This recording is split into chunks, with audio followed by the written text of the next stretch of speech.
Well, hello, podcast listeners. Welcome to the Doctor's Corner. This episode of the Doctor's Corner is brought to you by A&M Construction and Roofing. Marine Corps veteran Mario Armendariz. Thank you, Dr. K. I'm a combat Desert Storm, Desert Shield Marine Corps veteran. I represent A&M Construction and Roofing. We are members of Home Advisors as well as the Better Businesses Bureau here in the Dallas-Fort Worth area. We are offering homeowners a free roof inspection, free consultation with photos. As an insurance agent, previously I have quite a bit of experience working with the insurance through the process of helping the homeowner gain a new roof. Here in the Dallas-Fort Worth area, we get so much damage through weather storm, it pays to have your roof inspected once a year, even if it's not leaking, because you don't want to wait for a leak. Then you'll have internal damage like flooring damage, wall damage, mold remediation. These are things you can avoid by simply having someone like myself, a licensed Texas roofer, come out to inspect your roof with you present. Now again, you are a homeowner, and we do offer you the free roof inspection, free consultation with photos. If we find enough damage, we will help you get a new roof through your insurance. And my phone number is 469-767-2292, and we are at www.roofingchoice.com. Thank you. Thanks, Mario. Hey, listeners, can you imagine a nation of veterans supporting veterans? Call Mario today at A&M Construction and Roofing for your roofing and construction needs. For more information about advertising on The Doctor's Corner, please contact The Doctor's Corner 2018 at gmail.com or give us a call at 214-631-9253. Now let's go ahead and get started with today's show.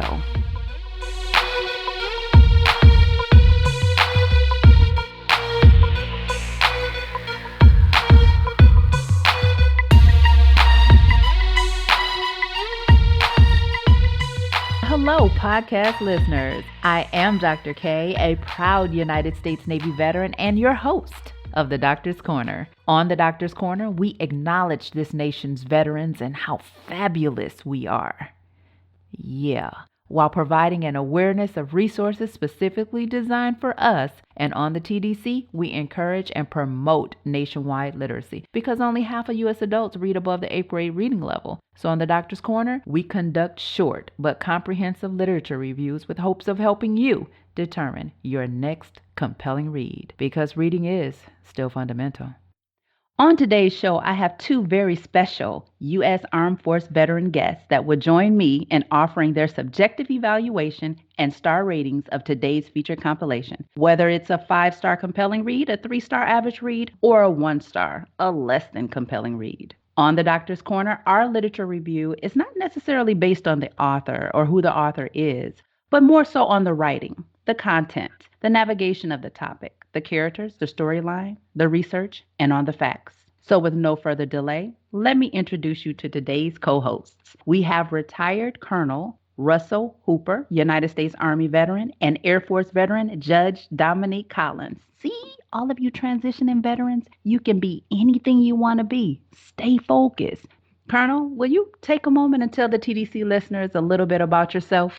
Good evening, Dr. K and Judge Collins. First of all, I thank you for giving me the opportunity to spend a little time with you this evening. My name is Russell Hooper. I'm a 20-year Army veteran, a career soldier. I retired in 2006. I was a field artillery officer. Right now, I serve as the senior Army instructor of a high school junior ROTC program and the junior ROTC coordinator of our junior cadet corps and JROTC programs in the school district that I work in. I have approximately 600 students in the two combined programs. I often ask myself which is more difficult, active duty military service with combat deployments or dealing with high schoolers today. I plead the fifth on my answer.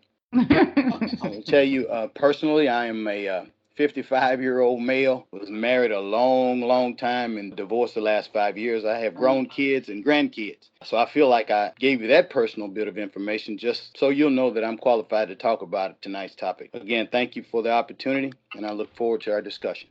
Very nice. Thank you. Thank you so much, Colonel. Judge Damo, what you got? Well, good evening, Dr. K and Colonel Hooper. I'm glad to be here with you. I'm Dominique Collins. I spent 12 years in the active duty Air Force, 7 months in the first Gulf War. And in 2001, I lost my ever-loving mind, and I quit my job and sold my house and joined law school. I took my 4-year-old to law school, and I thought that I would go to law school, then come back in and finish my service that way after 12 years. But 9/11 happened my second week of law school, and so I ended up staying out of civilian. The first time I went to the Gulf War, we were supposed to be gone a very short time, and I stayed 7 months. And so, being the mother of a small child, I didn't think that was very cool. It's a mother's job to guard your child's hearts, minds, and private parts. And so, I am a civilian. So, the first job I got was as a assistant district attorney in Dallas, Texas. I did that for 7 years. I ran for judge, and now I've been a judge for almost 7 years. Nice. Wow. Well, thank you. Thank you both for sharing and co-hosting today's show with me. So, okay, listeners, our literary text for today is a 286-page compilation called Men Are From Mars and Women Are From Venus, authored by Dr. John Gray, copywritten in 1992 and published by J.G. Productions, Incorporated. Before we begin our discussion, let me set the stage, which aligns so well with the title. From chapter 1, Dr. Gray asks the reader to imagine. Imagine that men are from Mars and women are from Venus. Mars being a place where they value power, competency, and efficiency and achievement, where their sense of self is defined through their ability to achieve results. And Venus being a place where they value love, communication, beauty, and relationships. A woman's sense of self is defined through her feelings and the quality of her relationships. One day long ago, the Martians, looking through their telescopes, discovered the Venetians. Just glimpsing the Venetians awakened feelings they had never known. They fell in love and quickly invented space travel and flew to Venus. The Venetians welcomed the Martians with open arms. They had intuitively known that this day would come. Their hearts opened wide to a love they had never felt before. Almost sound cheesy, but bear with me. The love between the Venetians and Martians was magical. They delighted in being together, doing things together, sharing together. Though from different worlds, they reveled in their differences. They spent months learning about each other, exploring and appreciating their different needs, preferences, and behavior patterns. For years, they lived together in love and harmony. Then they decided to fly to Earth. That's how we got together. So in the beginning, everything was wonderful and beautiful, but the effects of the Earth's atmosphere took hold. And one morning, everyone woke up with a peculiar kind of amnesia, selective amnesia. So with that being said, let's open this discussion up. I think Colonel's going to take this one. Do you think our featured text is applicable to men and women who have served in the armed forces, or is this applicable to all men and women from every and any walk of life? I don't think that our text is applicable to men and women who serve in the United States Armed Forces. The text seems to categorize the way men and women think, the way they think, the way they receive information, the way they process information and react to situations. I think that those of us who have served in the military have a different and distinct advantage, a specific need to be non-gender specific in category when it comes to our actions. We think like veterans. We think like problem solvers. We think like action officers. We think like non-commissioned officers, protecting our subordinates. We're mission-focused, mission-oriented, and dedicated. A lot of this book deals with emotion. A lot of this book deals with perceptions. A lot of this book deals with feelings that impact decisions. Veterans, service members, they limit how emotion plays into decision-making while on duty and off duty, with family or with coworkers, with civilians or military service members. That's my opinion. Judge Dama, do you think that Dr. Gray is accurate in his perspective and analogies when speaking about men and women in absolutes relative to gender behaviors and the way men versus women process information? I don't really believe in absolutes, but what I thought would be helpful with this book is that I thought about when anyone deploys, whether the person who deploys is a man or a woman, when they come back home, perhaps it would help in cracking the code and getting to know each other again and getting reacquainted with your household. Mm-hmm. I thought this book would be specifically helpful in those instances or to somebody who's facing that. Okay. So Gray introduces that the most frequently expressed complaint women have about men is that men don't listen. I mean, he also talks about women talk a lot. So I think that if a man thinks a woman talks a lot, then he does employ selective hearing. I'm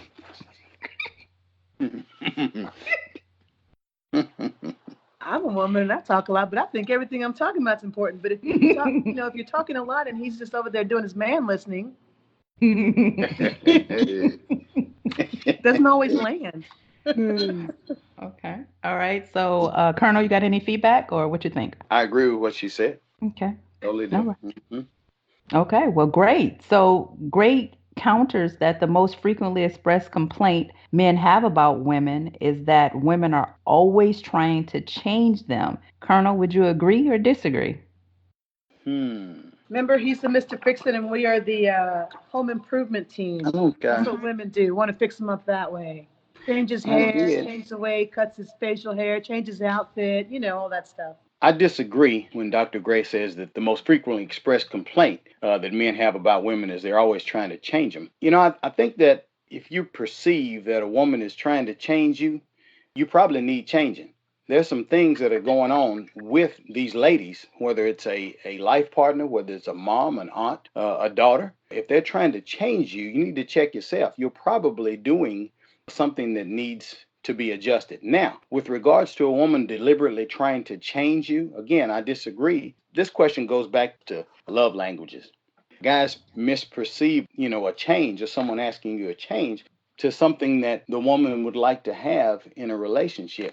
Guys always want to be Captain America. They always want to save a situation, whether it's a wife, a girlfriend, a family member, a child. And that's the love language of words of affirmation. The lady, in some cases, when she's trying to interject a different thought process, is, I hate to use this, maybe playing the damsel in distress a bit to see if you're going to step up and handle what you need to handle as a man. So, and that, and then when the man responds to that, something very, very simple that we're about to lose. It's just chivalry. That's what I got out of that piece, that Dr. Gray says, that women are always trying to change them. They're not necessarily trying to change you.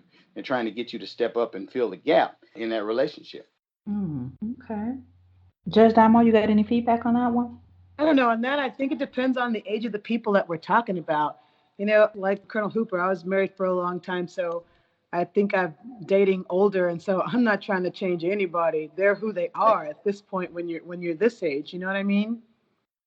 Maybe when you were younger, and you might have some pointers for your boyfriend, significant other, your fiance, whatever. But I don't know. When you're older, there's no changing anybody. I don't think I would waste my time trying. Absolutely. Okay. All right. Well, in chapter 3, Dr. Gray talks about coping with stress. Gray explained how men cope with stress. He stated that when a man gets upset, he never talks about what is bothering him. And if he can't find a solution, then he'll do something to forget his problems, like reading the news or playing a game. Colonel, do you agree or disagree? No, I totally disagree with the stress piece. In chapter 3, Dr. Gray talks about how women deal with stress. He says that women just need to talk to feel better. He said that women talk about past problems, future problems, potential problems, and problems that may have no solution. In my experience, that's not true at all. Very, very, very, very few women that I run across, first of all, want to dig in and talk about something that's been ugly or negative in their past. Somebody who wants to talk about a future problem and lean forward in problem solving when there's no problem there, who in the world has time for that and thinks like that? I'm in total disagreement with Dr. Gray's thought process with regards to all women just need to talk. And that's the way they deal with stress. I don't agree with that at all. I don't buy it. I don't know what kind of women Dr. Gray used to put together this data, but I will tell you that if you're sitting around or spending time with a lady who wants to keep bringing up the past, you can't get through dinner without talking about what ifs and what if we have a flat outside when we go outside, or we're gonna run out of gas on the way home, something of that nature. If you have someone who says, "Oh my goodness, there's a problem out there," and absolutely no solving it at home, if you're on a date with somebody like that, you need to run, run, run, run, run, quick. Get away from that. The percentage of women who I've been around who behaved in that manner is super, super small. Probably over my years being an adult, less than 5%. Mm, okay. What do you think about that, Judge Damo? Well, I know they talked about, when a man copes with stress, how he goes in this cave and how you shouldn't try to pull him out or lure him out. Just let him come out, go do something on your own. Whether that means, see someone, a counselor, talk to your friends, do something else, but do something different. But yeah, I don't think you can pull that out of people. They'll talk to you when they're ready to talk about it. Hmm. That segues into my next question because Gray emphasized that when men resort to the cave due to stress or trying to cope with stress, women resent them for not being open. The woman may tend to feel hurt when he ignores her, or she resorts to, he must not care about me. And in some instances, will ask for support in a demanding tone. Judge Damo, do you feel this to be true? I mean, because I was in the military 12 years, so I've been around a lot of men, but I just think you have to, people, period. Leave them alone when they go into their cave, they're dealing with their thing. I have to chew things, around myself and switch them around my head before I'm ready to talk to anybody about a lot of things. I think that's anybody. You have to leave people alone. You can't drag them out. And like they said, don't wait outside the cave for them to come out. Just leave them alone. So, Gray declared that the biggest challenge for women is correctly interpreting and supporting a man when he is not talking. Silence is most easily misinterpreted by women. Oh, that can definitely happen. So it was funny. I was reading this. I told you I read it twice. And so the part about men are like rubber bands and all that stuff, and how you just have to Yes. let them be. Mm-hmm. So I tried that and got a lot of compliments on this week. Really? I did. Yeah. Just letting people be. Like I said, you can't resent them for, having to retreat or having to take some time away. Like even it's just, go sit down, go do something else, go do something by yourself while they're working out their own stuff in their head.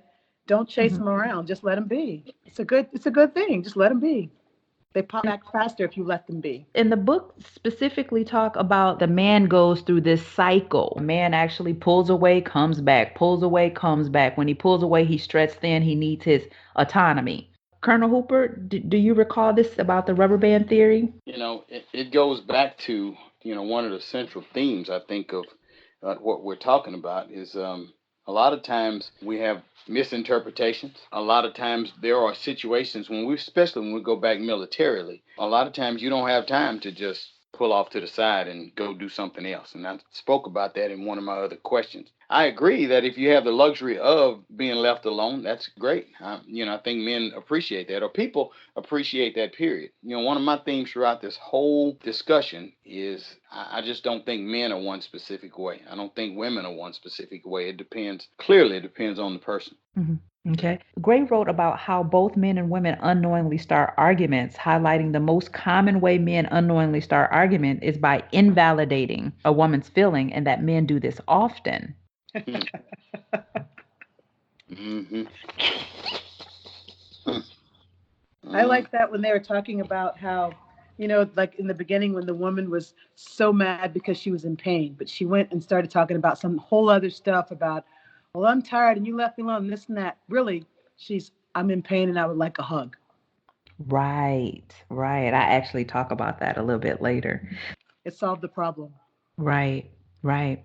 But very And rarely do we say what we really want. We just want to You, fuss about some other stuff a lot of times. and to chime in with that, he talked about, again, both women and men unknowingly starting arguments. mhm, I think about my life as a 21-year-old husband mhm, and now a 55-year-old seasoned dater, if you will, and how I avoid a lot of things that I did not do then as a 21-year-old. It says unknowingly starts arguments. How about putting in unintentionally starting arguments as well? Unknowingly and unintentionally, because some things that I have done over the past, I didn't want to just start arguing, but not knowing, not being mature enough to understand my wife's at the time, her feelings, was critical. I think that's a true statement, and we talk about women and the way that they sometimes gather information. I have an experience where a friend of mine, I have accused her of waiting until I get like really, really super sleepy, and then and asking rhetorical questions. I call it waterboarding. mhm. I call it waterboarding. You wait till I get real sleepy, and then you start sliding these questions in, and my answer may not be coherent, but I'm still accountable. So, a lot of times we do things that are not really, really locked down and specific, and there's a consequence on the other end. Hmm. Okay. So, just for clarity, Grace said that men unknowingly start arguments by invalidating a woman's feeling, and that men do this often, and women unknowingly start arguments by not being direct when they share their feelings, asking rhetorical questions while communicating a message of disapproval. Would you consider this something that's true or false? I would say it's true, but not necessarily with regarding the sex of who's doing what. Oh, people Okay. do those things. We all do that. Sometimes you're mad about some whole other stuff and you really need a hug, or you really need to cry and just cry and don't solve my problems and just let me cry, or whatever, let me fuss and that kind of thing. I don't think it's women or men. We all do it. We all start arguments when we really want something else or want to say something else. I agree. One of the things that I agree with Dr. Gray on, that's a true statement, and I'm guilty. Okay. Sometimes astrology, you know how they have the Virgo, the Capricorn, the Libra, and they have generalizations around those signs, and you'll find some what you can consider truth or accuracy in it. Would you say so far Dr. Gray's book is written with such generalizations like in astrology? Yeah, I Hmm. would. I really, I put in my notes earlier, large scale similarities, just like zodiac signs. A lot of it seems to be coincidental and Hmm. it's person dependent. Yeah. And I'll get off my soapbox, but I said if I were to write a book, it'd probably be called Men and Women Are from Earth, All God's Creations, because it's just the person and it's not gender specific. Very nice. I will read your book. I'm gonna write one. Okay, I'm looking forward to it. Okay, so Gray detailed how to communicate difficult feelings. In this chapter, chapter 11, Gray encouraged privately writing out your feelings. And if you do so, you will discover deeper levels of feelings that you could not feel with another person present. Journaling. Do you think this makes a difference in a person's life? And I'm going to ask that both of you answer the question, but answer it from your civilian time and if you can answer it from a military standpoint. All right, so I started doing things like this in the military. And when you're in the military, you just can't say what you want to say to who you want to say it to. I had a boss and she says, you're right about that. Why don't you go write a letter? Let's write this down. Tell Sergeant so and so everything that you think about them. And this is a major telling me. So I said, okay. So I went and wrote and wrote. She goes, go and write some more. You're not done yet. So I wrote for an hour. She goes, now go flush that in the toilet. Mm, mm. Well, I Wow. initially thought this woman has played with my emotions for at least 2 hours, but I got it all out. And I could work it around in my head and smush it around and see what was nonsense, separate the wheat from the chaff. And I still do that. So I do journal. I journal in my notes section in my phone. God help me if anybody ever gets a hold of it. But I write my Man. thoughts and I write what I need to write and tell who I need to tell them. And I ain't never told nobody none of that. And it's best. Oh shoot. Absolutely. I totally agree. And I don't do it as a regimen. I don't say every night at 10 o'clock I'm going to sit down and I'm going to make a journal entry. I doodle my journal entries, if you will. I end up writing notes. Some I may keep, some I may throw away, but I absolutely agree with writing. Not only writing emotional issues or writing out emotional feelings, I believe that I teach my students that when you're goal setting, when you're making a commitment, when you're trying to improve a memory or a determination, write it down, write it out, and make some time to do it. The internet has made us 10 foot tall and bulletproof. The internet and social media has increased our ability to say what we want to say. In some cases, it's negative. In some cases, it's positive. The same with journaling, if you will. I think that writing your feelings surely make a difference. So I totally agree. I think it improves and makes a difference in a person's life.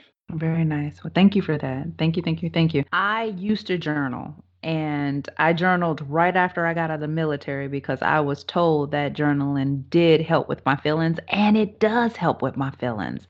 But I stopped journaling because the wrong person picked up my journal, and what makes it so enticing is that it belonged to somebody else and they read it, and it took me years and years and years and years to explain some of the stuff that I had in my journal. So I stopped journaling, but it's Oh. too, yeah, it's to a disadvantage and I probably need to start again. Now let's just segue just a little bit. Because we're talking about human behavior, we're talking about genders and their behaviors or role reversals, however it may come across to some folks. If journaling is therapeutic in a way, and with us as veterans, do you believe that if veterans picked up the practice of journaling routinely, it would help with feelings of hopelessness when we get into our dark places, male or female? I don't know. I don't feel like it has to be routinely. It's when you need to, like it's a pill you take as needed. Okay. I don't write in my I don't journal every day. I journal when I have a problem or an issue that I'm trying to work out in my head that I don't want to talk to someone else about. So I'm going to talk to this paper and do it like that. I think it's very healthy. It's very helpful. You can plot out what your next move is and what maybe your next move should not be. The way to come at somebody with a problem. And sometimes you say it on the paper and you don't need to say it to them anymore. Sure. That's a great point. The only thing I thought about when I thought about military people journaling, and this may be petty, I may be thinking too much, but my goodness, when do you have time? I may be thinking too deep. Maybe a journal entry or some journaling may only be a sentence or two.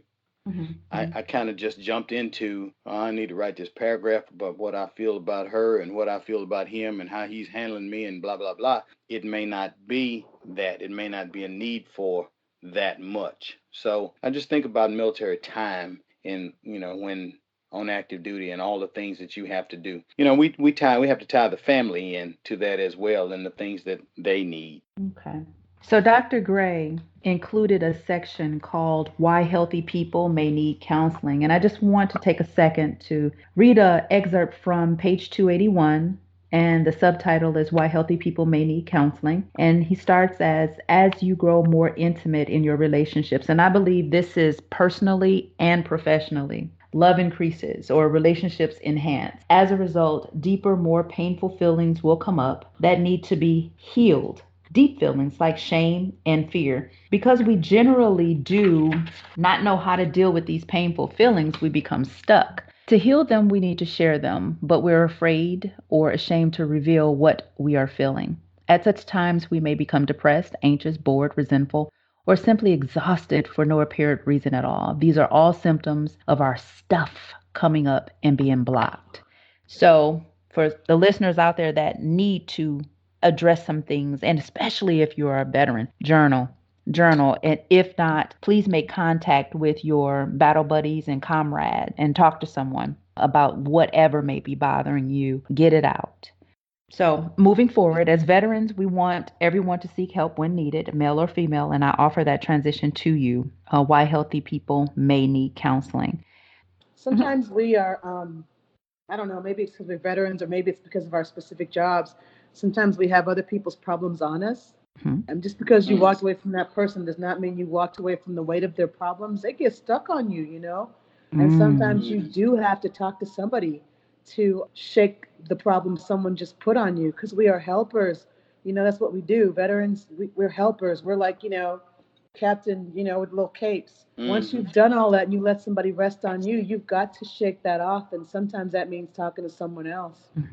I agree. Colonel, you wanted to add anything with that? Well, just to piggyback off of what the judge said too is, we have to move forward with regards to our perception of mental health issues. Everybody needs a shoulder to lean on, a shoulder to cry on, and they may not be readily available. And we surely need to seek help. Drastic measures are not necessarily the answer. Mental health is just like having a cold. It's something that needs to be treated. And when societally we understand that there are things that weigh on us, things that we've participated in, things that didn't turn out like we wanted them to, we need to get that fixed. Drastic measures in a negative sense are not where we need to go. When we understand as a society that mental health is treatable, then we'll do a whole lot better as a society, male and female. Do you guys remember back in the military, at least before I got out, how it was like, you park your car in the back of the mental health building because if anybody saw your car over there, that was it for you and your family. Can't see your wife's car, can't see your car. Absolutely. We gotta work on that stigma because you have people suffering in silence, and then the next thing you hear is a gunshot. Sure. Right. Sure. So we've got to erase the stigma and have it be okay. It's like if you had high blood pressure or you had, I don't know, diabetes, it will be okay to treat that. And you treat that and take your medicine. But people won't do the same with mental illness, Right. We're very quick to refer to the term crazy. and that's that's out the window. That should be out the window. It's a culture change that has to take effect, for us to get out of that mindset. Yeah, people need to take Exactly. care of a hurt heart or a hurt brain the same Yes, way you ma'am. would take care of a broken arm or cancer. That's right. Very well said. And this is why healthy people may need counseling. That subtitle in chapter 13. And I just thought that was the crescendo of the book for me. So I definitely wanted to take a moment and highlight that. And thank you. Thank you both for chiming in on that. So in closing, Colonel, would you offer your rating and your evaluation? I will. Again, thank you for allowing me to participate with you two professionals this evening. I felt it very, very, very cool to be able to spend time and to talk about this book with you. In my opinion, Men Are From Mars, Women Are From Venus is a very, very thorough, information-packed, somewhat humorous book. It's well laid out with some of life's most challenging scenarios, challenging comparisons, and possible antidotes for smooth navigation through life with the opposite sex, especially life partners. Dr. Gray solicited and seemingly utilized the thoughts and experiences of many, many people to compile interesting information for this book. I want to go back and say that I think that it's situational. I think that life's events and upbringings and patterning of what you've been exposed to, what you've seen, leadership styles and positions, the mate and the partner of acceptance is critical in determining how seriously, if you will, you take this book. It depends on the person. I think most of the scenarios that we talk about could go either way, not just men and not just women. I think you need to insert the word some in front of most of our scenarios and most of the things that we talk about with regards to men and women. Overall, I felt that this book was heavy lifting. It repeated itself. It made a whole lot of assumptions. And quite honestly, for me, it made it a chore to read because it seemed like he was saying the same things over and over again. It was very, very dated. Right now, this book is 27 years old. Although I enjoyed it per se, it had a lot of good stuff to say. For this reason, I rate Men Are From Mars and Women Are From Venus as 3.5 stars, a bit more than an average read. Very nice. Thank you. Thank you for that. Judge Damo, what you got? I enjoyed reading this book. I think anything that helps you get along and improves your interpersonal skills, your ways of communicating, your ways of problem solving, that's a win anytime you get to engage in that. And it was dated, like the Colonel said. It was dated. And because of it being so dated, I think that maybe that's why I felt it had a sexist slant.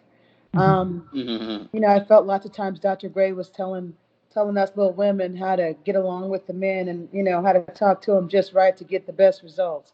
But but all in all, I honestly, that's just because I think the age of the book, the age and the Right. time from which he wrote it, and his personal circumstances that he lived in.